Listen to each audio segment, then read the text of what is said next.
স্থানীয় বাজারে তেজাবি সোনার পিওর গোল্ড দাম বেড়েছে। ফলে সার্বিক পরিস্থিতি বিবেচনায় সোনার নতুন দাম নির্ধারণ করা হয়েছে।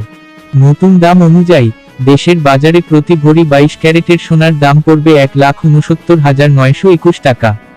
21 ক্যারেটের প্রতি ভরি 1,62,200 টাকা। 18 ক্যারেটের প্রতি ভরি 1,39,023 টাকা এবং সনাতন পদ্ধতির প্রতি ভরি সোনার দাম 1,14,949 টাকা নির্ধারণ করা হয়েছে। সোনার দাম বাড়ানো হলেও দেশের বাজারে অপরিবর্তিত রয়েছে রূপার দাম।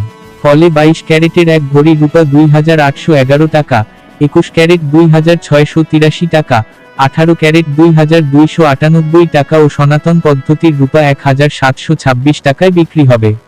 বিনিয়োগ: সোনা একটি জনপ্রিয় বিনিয়োগ মাধ্যম।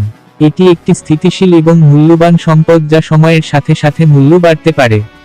ভিডিওটি ভালো লাগলে সাবস্ক্রাইব করে পাশে থাকবেন। ধন্যবাদ।